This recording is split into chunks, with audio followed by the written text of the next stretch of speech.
Hello, everybody. Welcome once again to another installment of this fabulous show, DPT to CEO, and our mini-series where I am interviewing other cash-based PT practice owners, other business owners, to help give you as much information as we can, and advice and suggestions and how to avoid mistakes as you are getting to a business for yourself.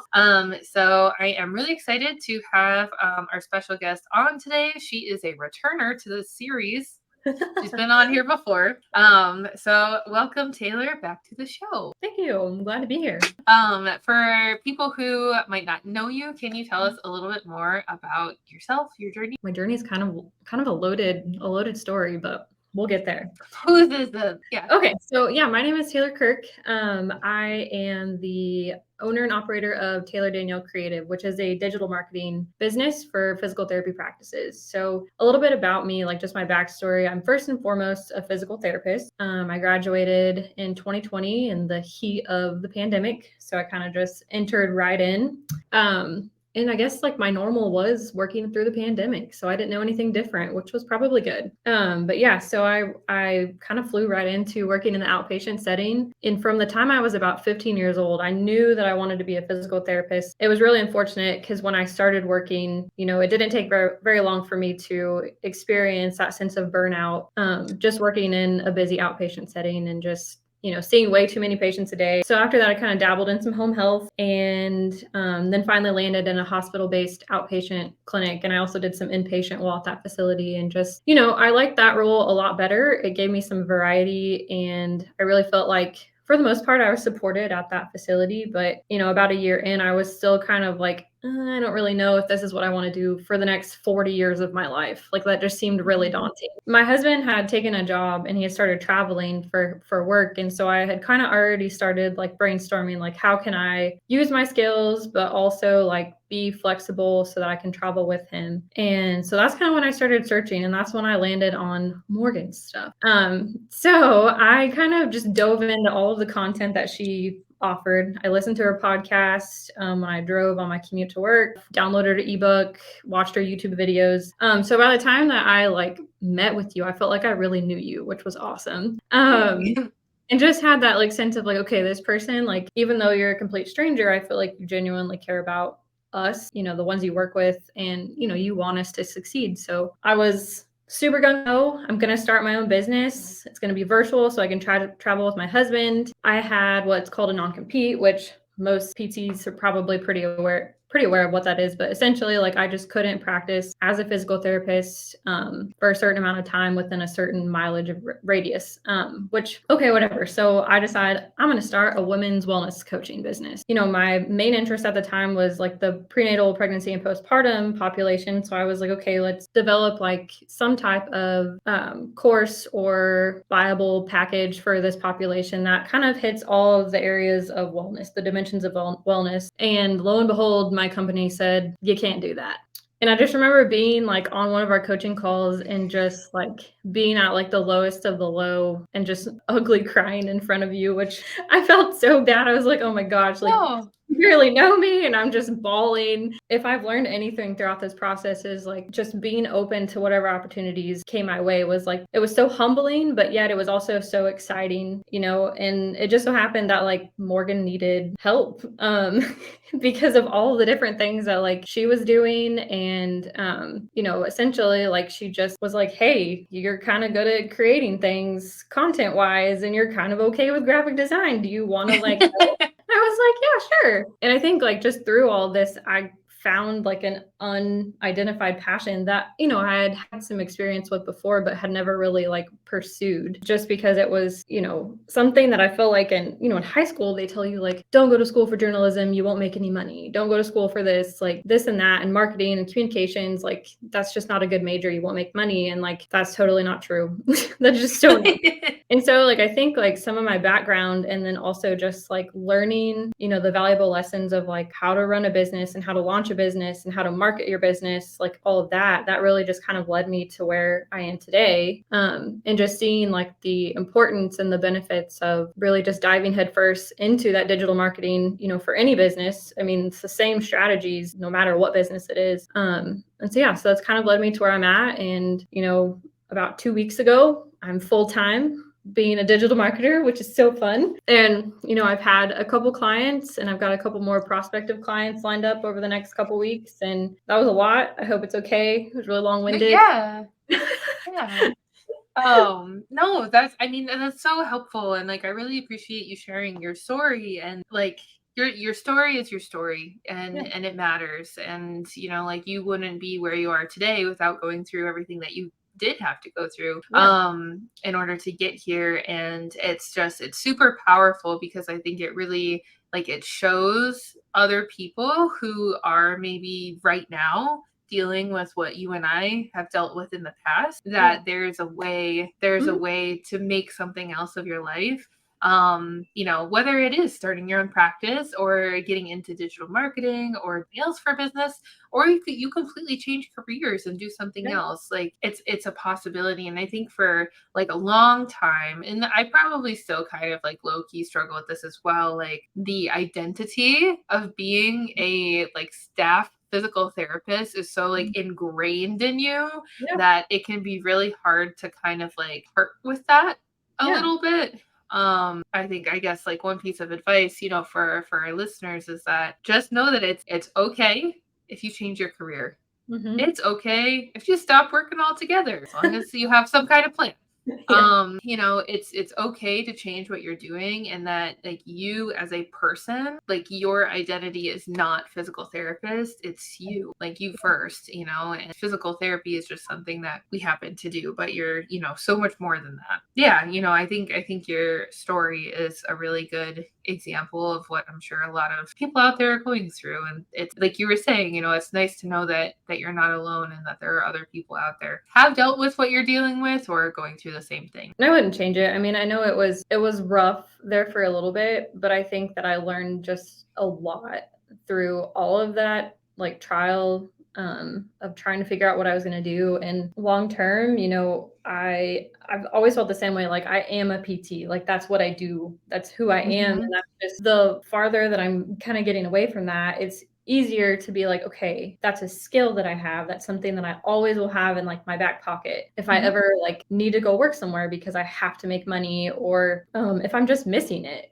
I can go do it if I want to do it. And that's also so freeing at the same time, because it's like I don't have to do this if I don't want to, but if I want to, nobody's telling me that I can't or that I have to. So I think that's very empowering as well. Yeah, absolutely. So for you guys, if you are watching live, you're catching this live, or even on the replay, leave a comment down below and let us know if like any of this is something that sounds familiar to you, and if you've kind of gone through this process too, if you have any advice to give other viewers, other listeners, as they are at the start of their journey and going off and doing something on their own, please let us know, because like definitely this group, YouTube channel, and the podcast and all of that is really to put information out there to help everybody who's one step behind us. So we went from being an outpatient physical therapist, which I'm also familiar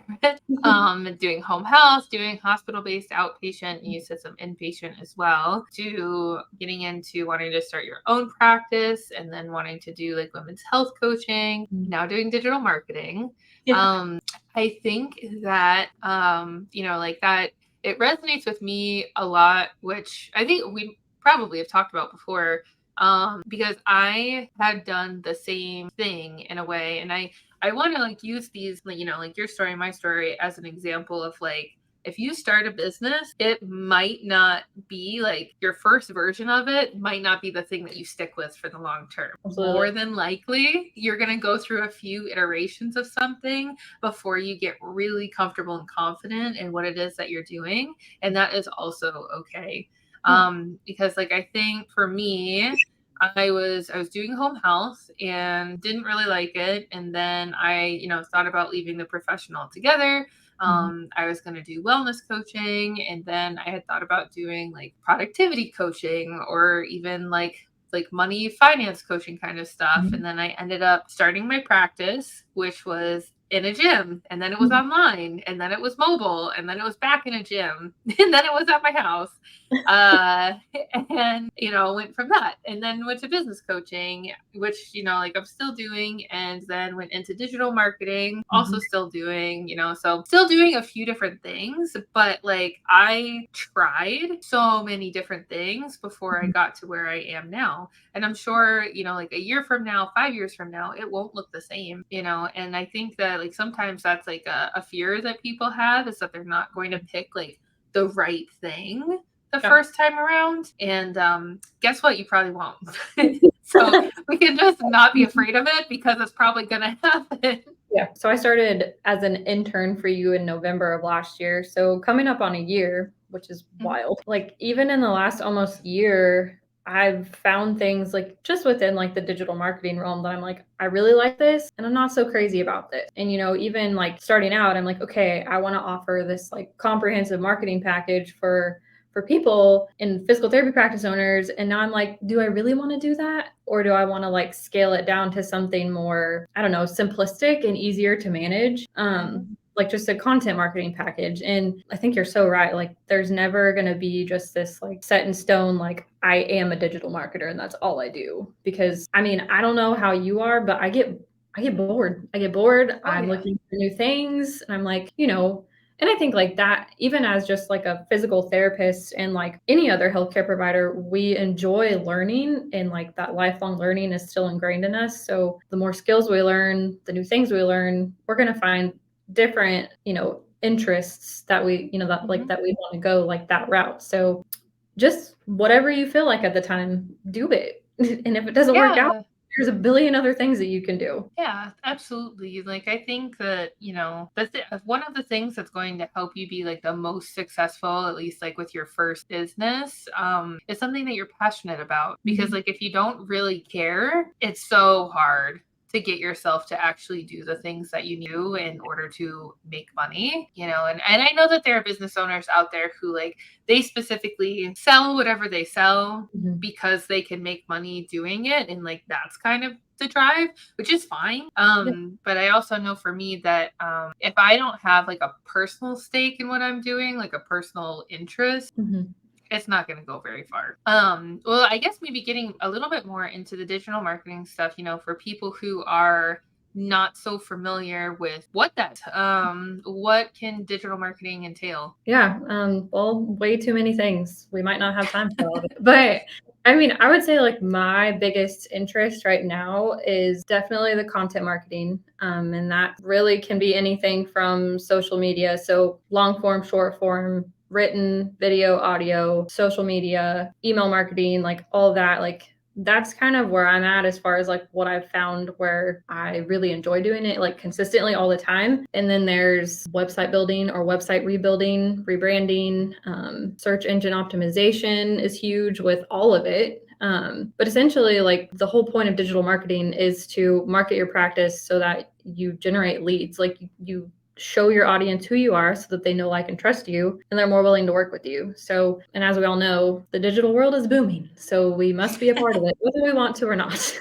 That's kind of the long and short of everything that you can do. And there's so much more. Like there's so much more to it, but that's what I would say I enjoy the most out of all of those Mhm. things. Kind of like my interest is all of the content marketing and the website building and that kind of stuff at this point, and it'll probably change. What do you find that you like specifically about content marketing? Like just how like we do it, or maybe like how you've taught me to do it and then I implement for others, is like it is kind of concrete in a sense. Like it's not so like it is abstract because it's like a bunch of like creativity and like I don't know, brainstorming and ideas and that kind of stuff. But like being able to take like this one piece of content and turn it into a bajillion different things, it's not so overwhelming, I guess. Mhm. So I really like that because it's like you have a starting point, but you also have an ending point. And then being able to teach people that it's actually not as challenging as they think it is also really satisfying, because I think that's typically soapbox here, but another misconception that it can be way too challenging when it's really not. So, and I did my first website build for a speech therapist out of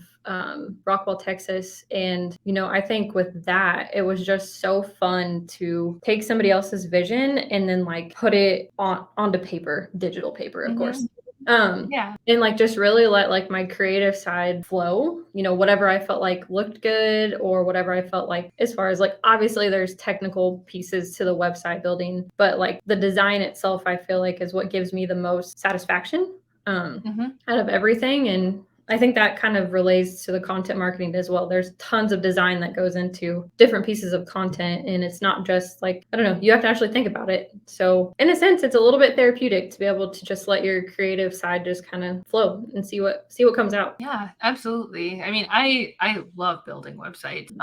It's definitely like a big project, but like when you're able to put something together that really like represents the client's business well, it's really cool. And like we've had some like really good, I want to say luck, but like it's not luck because we know what we're doing, but like good luck with some of the websites that we've made, where like at the end of the day, you just feel like you put in like really honest, like good work. And the creativity aspect of it is really nice and kind of like fills up a different part of you maybe than like typical worky kind of stuff. And like with the content, for those of you who are listening, Taylor and I did another episode on content marketing a few weeks ago. I think it just got posted last week, about why PT should be doing content marketing. And so we get a little bit more into detail with that there. So I don't want to spend a ton of time on it here. So definitely check it out on the YouTube channel and the pod. And the blog post just came out too, or it's coming out. So, for those of you who are interested, check that stuff out, because there's like Taylor said, there's a huge misconception. Cause like I used to think the same thing about making content. Like, oh my God, like how am I going to make like a million different Instagram posts every single day forever? And I don't have that much to say, but you could do content like that where you make a new piece of content for every platform every day. You could, there are plenty of people who do. But then like the approach that we have, which I've dubbed waterfall content marketing method in the past, maybe it needs a new name. Submit your suggestions for the name of this in the comments below. I always do this thing where I name stuff like, but anyway, like waterfall method for content, where it's so much simpler and it goes so much further. Like it lives a lot longer too, which is cool. What, I guess maybe, do you have any suggestions for practice owners out there just getting started in like content marketing, like top 3 tips or something like that? Maybe number 1 is like pick your top like 2 or 3 things that you actually enjoy doing, whether it's blog writing or social media or writing emails. I don't know who would like to write emails, but maybe people would. But like picking like your top 2 or 3 things and just like sticking with it, and like not worrying about like doing all the things, because I think that's also sometimes a frustration, is like there's so many different things to do. Whereas like if you can just be consistent with a couple things, you're going to get a lot better results than if you're inconsistent doing a bajillion different platforms. So that's kind of like my first piece of advice. And then my second piece of advice would be, don't be afraid to get in front of the camera. Most people, I feel like that's not a super like comfy thing for them to do at first, but like nobody cares what you look like. Nobody's judging you. So like getting in front of the camera is just really going to help, I guess, elevate the amount of like personality that like your Instagram profile or whatever presenting to your audience. And when people feel like they know you, they're definitely more likely to be interested in your stuff or buy your services. So getting in front of the camera, I feel like it takes some courage and some bravery, but like, again, do it. It's really good. And then I would say lastly, like Don't make things too complicated. Like, don't get so tied up into like what you should create your content about. I think like the biggest thing is like just figuring out something that you feel like is valuable to your audience and then like sticking with it and like using that one topic to create, I don't know, 2 to 3 weeks worth of content.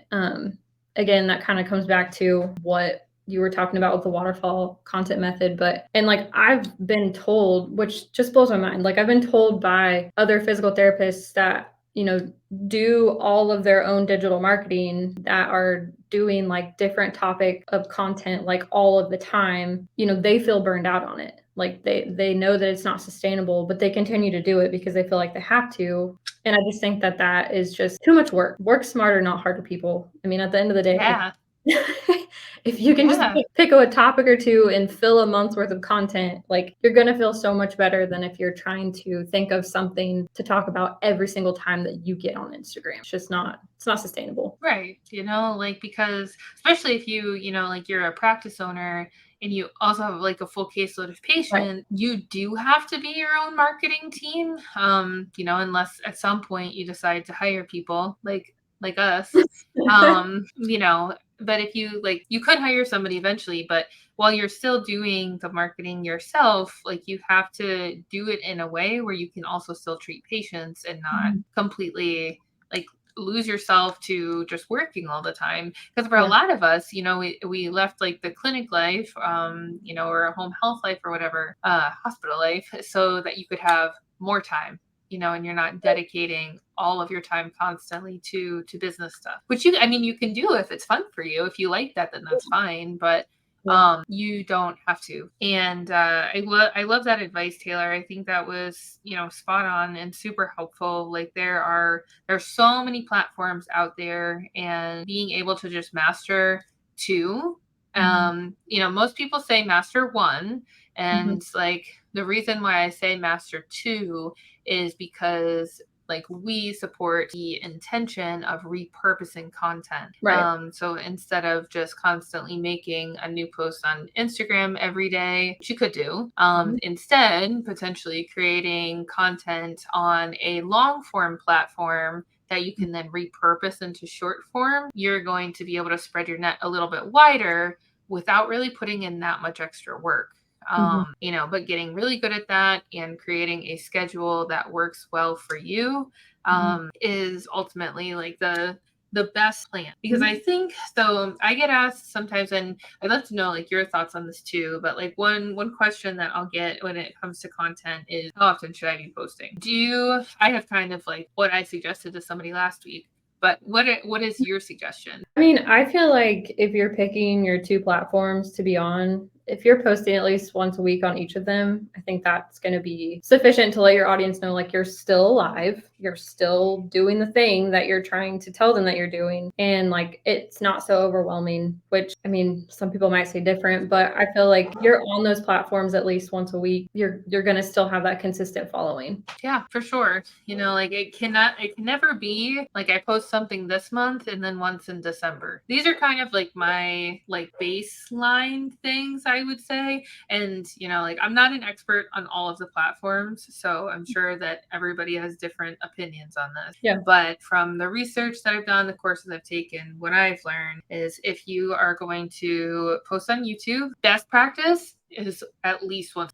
For the most of the people that Taylor and I work with, and even myself, we're doing maybe once a week if we're doing really well, but at least every other week. Same thing with blog posts, same thing with podcasts. So at least once a week for your long form stuff. And then for short form on Instagram in particular, we're looking at like a minimum of like 3 to 4 posts a week.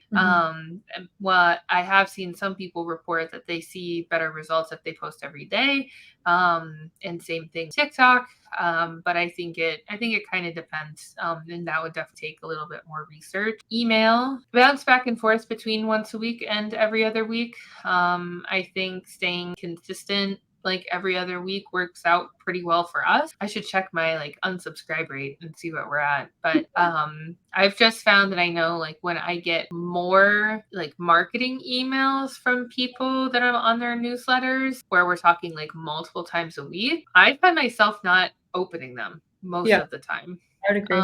Because it's like so much information all the time versus like Sarah Duval is an example of a newsletter that I really like because she might send once a month, maybe twice a month, but I think maybe like once a month or every other month even. And she puts a lot of really valuable information in her newsletter. So like that one I tend to open. And the Institute for Clinical Excellence, they send one out every Wednesday. So it is weekly, but it's also like, it's kind of like chunked up like ours is, where it's like, here's like 3 like really helpful pieces of information. And then by the way, at the bottom, like here's stuff that we have for sale and like other calls to action.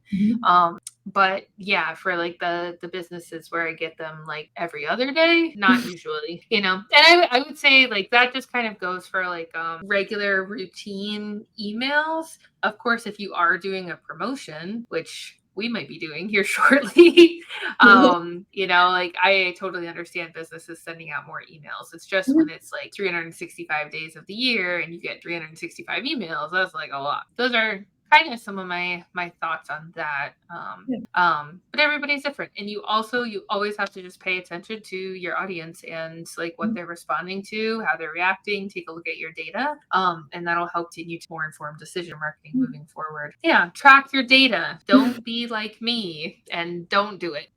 Because it is super helpful and helps you create an actually like really good online marketing strategy rather than just get. So maybe we could talk about tracking data another day.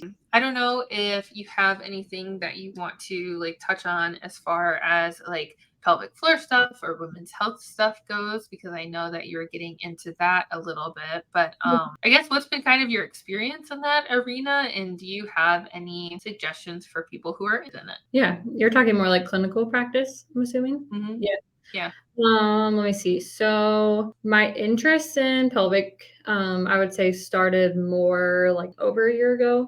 And then I took a Herman and Wallace course. That was really good and really informative. And then I have watched lots of YouTube videos and Instagram reels. It's such like an underserved population, I feel like, or like a underserved niche that like if somebody is interested in getting into it, it's kind of booming. So it's probably like a really good time. One of the individuals that worked at my most previous company, she has like her own pelvic clinic that she's the director of, but she put it something like pelvic floor is all the rage right now, which is very, very true. The amount of like benefit that us as providers can help that population, whether it is prenatal, postpartum, pregnancy, whatever it is, like there's so much that we can do just by like giving them like lifestyle modifications that they can try on their own. That goes so much farther than like I ever thought it would. Being in clinical practice and, providing somebody with a bladder diary or reducing the amount of cups of coffee they take or they drink from like 3 to 1, like, like little things like that can go such a long ways with that population. And if like somebody's thinking about starting their own practice, I mean, I think it's a great time to just go all in because it's growing, but I would say like it's still in its like early phases of growth. I mean, I live in rural Kansas and we have, I would say like even just near me, we have maybe one pelvic health PT like that's actually certified. And then in order to see somebody that actually knows what they're doing, you'd have to drive at least 45 minutes to an hour and a half. So like the specialty is still pretty small. So yeah, I don't know if that's what you were looking for, but that's kind of my 2 cents at this point. Absolutely. And I mean, like, that's what I've seen too. Like it's, one of the best areas to get into, I think, because it is, like you said, it's a population that really like they need help, and education and just like creating awareness around the fact that like these are common issues, but like they're not normal and that there is help and a lot of stuff done, for people struggling with pelvic floor issues. Strictly marketing hand, it is a perfect example of a niche because it is a specific problem and potentially even for specific people too. Like, if you get into just like pregnancy and postpartum, specifically pelvic floor stuff, or even pelvic pain. for example, not even necessarily pregnancy and postpartum, but for everybody listening, specific problem, specific people, specific solution. And that is like the beauty of it as like a subspecialty, and why so many practices are just like, as soon as you whisper that you're starting a pelvic floor practice, you have a full caseload. Like you said, like it's so easy, like from a marketing standpoint, to create content and to like really, I don't know, like debunk a bunch of like different like taboo ways of thinking really quickly, because I only see a ton of pelvic floor stuff because I follow a bunch of pelvic PTs on my social media, but like the average person isn't going to have that kind of content. And if you start talking about like painless sex on your Instagram platform, you're going to spark some interest. Like people are going to see that and be like, wait, what is she talking about? And it is, it's just so like, I don't know if I want to say easy, but it is in a sense kind of just easy to be like, this is what we're trying to solve and this is how we're going to do it. So for any small practice owners that are like, hey, that's what I'm kind of thinking about doing, it's the way to go, I would say. Yes. Dive right in. Yeah. Definitely like the people that we've worked with in that niche have been really successful, I think. Public health stuff, definitely where it's at. One thing that I did want to go back to kind of with regards to, like your story, and I know that like your journey into where you are now, I mean, everybody's story and journey is going to be different. But another question I get asked a lot is like, how do I like make the leap? And like this can kind of mean a couple of things. Sometimes it's somebody who is currently working full time and they're talking about the leap just being starting a business. But I guess like the second step to that is I've already made the leap. I'm starting a business. When do I know I can leave my full-time job? And I guess like maybe that's the question that I would love to hear like your kind of opinion on, and how you might address that. I mean, I think that it definitely depends on the person's situation, always, just what they're comfortable with. But when you're trying to figure out what is going to work best for you, obviously don't just quit your job and then like become homeless. Like that's probably not the best thing to do. But like you also have to take into consideration like how serious am I about meeting the goals that I'm setting for myself, and like actually like diving into something. Because I mean, I know you said this, which I am kind of cheating because I know like from some of your coaching, but like the longer that you are, I guess, prolonging your like corporate healthcare career, it's taking away from like your personal goals as like a business owner. So I would say like there's no set time frame on when is right for you to quit your job. I mean, I think that it comes down to like what can you stomach financially and be able to still like eat and like live, but like also don't be so scared of making that leap and just going for it because you're worried about not having that stability. Like I'm gonna guess that most entrepreneurs and most business owners don't have like this giant like $50,000 savings account just chilling whenever they take the leap into starting their own business. Most people are kind of like, this is what I have to do, because if not, I'm going to go insane. Like, so that was not a very like straightforward answer, but I feel like that's kind of my thought on it. I mean, I like the points that you brought up, like there's just like something, I wish that I could put like a word on it. Like if there is something inside of you where, like Taylor said, you're like, I have to do this because I'm going to go insane, or I have to do this because my mental health has tanked. My life is worth a lot more than staying in the clinic, like just because I'm scared. How badly do you want it, and how badly you want to make a change so that you're happy again, so that you have clinical freedom, so that you have income freedom, you know, because when you work for yourself, you can make as much money as you want, like you don't get stuck at a certain income. And, like I think that's like the first thing to consider. And then there are kind of like a couple different ways to go about it. Like I think the responsible way is to go from full-time to part-time or PRN. Not everybody does that, and it works out just fine for them too. Also responsible, having some savings for a few months. I have worked with business owners in the past where they didn't know when to leave their full-time job, and they had an entire year's salary saved and they didn't know when to leave their job. And I was like, when I left my clinic, I had like $500 in my savings account. I can't do this. Like, I can't cry at lunch in the break room for another day in a row. And so I lined up a home health job. I didn't just like say sayonara and jump right into it. Like that's the responsible thing to do. But if you're in a situation where you do have several months of saving, you could just leave and like look into PR and stuff. But it's not as like immediate and urgent as say somebody with like a couple $100 in their bank account. So anyway, like that's the responsible thing. But if you have money saved, you could also just leave, as long as you have a plan. That's like the main thing. Yeah.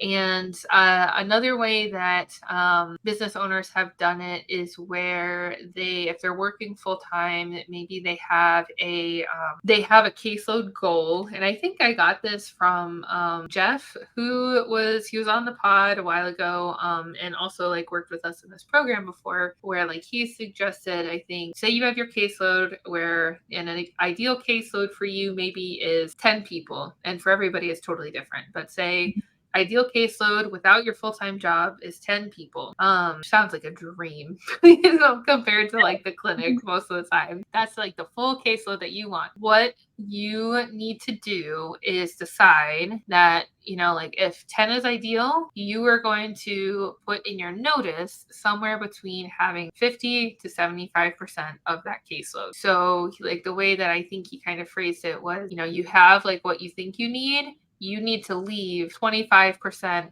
or more before you're ready, because you're going to hit an energy and time ceiling, and it's going to make it impossible for you to keep growing just because you're only human. You're only one person.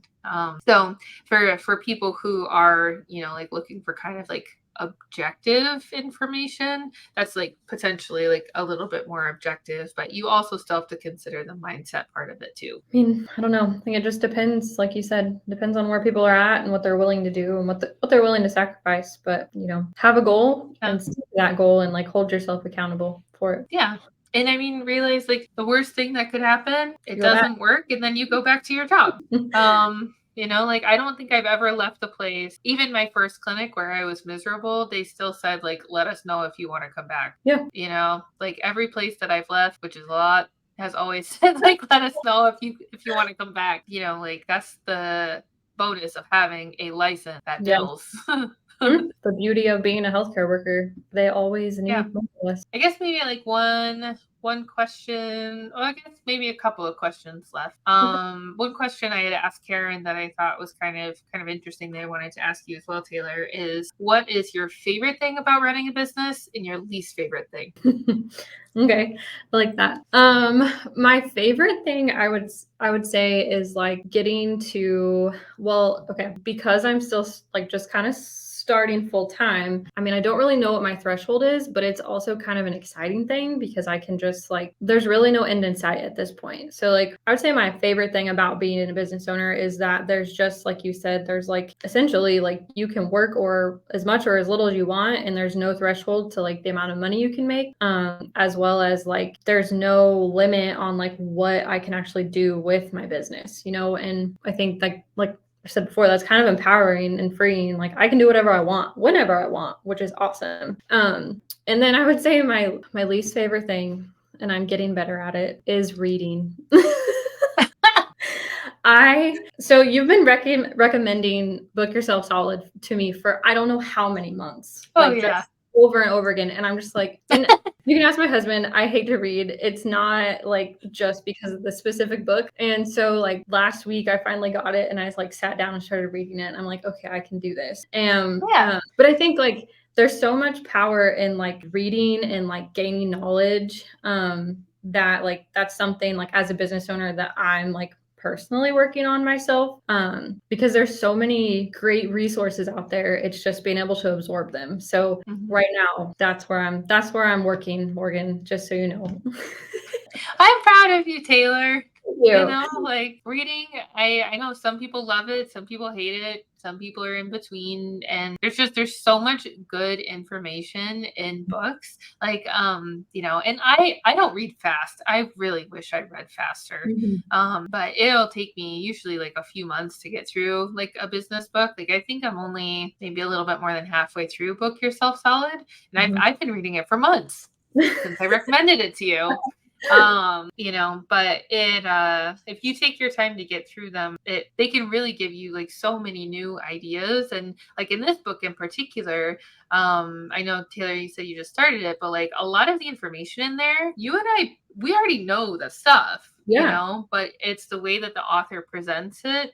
And I love books that also present information in like a step-by-step like model rather than just all at you. Because that's kind of like how my mind works, and I can see everything like, you know, coming together. Yeah, reading has just been great. And usually I'll read, like sit to read books that are maybe more like strategic based, or I guess like strategy based. And then like mindset kind of books I'll listen to while I walk my dog. So I'm glad that you're working on that. Yeah, you know, you're trying it, and if you really hate it when you finish this book, you never have to do it again. Yeah, and there's so many other ways to absorb information, but I'm like, Morgan keeps talking about this book, so I'm gonna do it. Yeah, it's like a really good like game plan, I think, for if you're like, okay, how do I get clients? He literally tells you in the whole book, and I'm like, this is so great. This is so helpful. So it's definitely good. And I watch a lot of YouTube videos too. Like there are a lot of like business marketing type people on YouTube, and I watch their videos a lot. It's helpful just to have like different perspectives. And something that somebody told me, I can't remember who, and I might have said this before, but like learning like business marketing stuff from people who are not in your industry can be really impactful, because it's a totally different way of looking at things.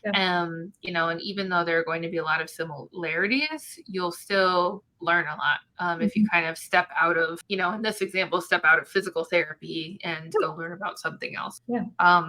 So yeah. And then now I've kind of talked through like a few things, but maybe like in this past year, Taylor, like what do you feel like has been your biggest challenge, and how did you overcome it? That's a really good question. I would say like my biggest challenge, especially when I was like, so after I finished my internship with you, I think I actually like filed business paperwork in February of this past year. I think it was like first letting go of that like PT identity. That was number one. And then two, working to like not doubt myself and like my path and my goals like throughout this process, because I think like regardless of where you're at in your like stage of business, it is a scary thing to be completely like standalone in your supporting of yourself. Like that is, I mean, as a business owner, that's what you're doing. I mean, obviously if you're ginormous and you have investors and all that, whatever, but that's not where we're at.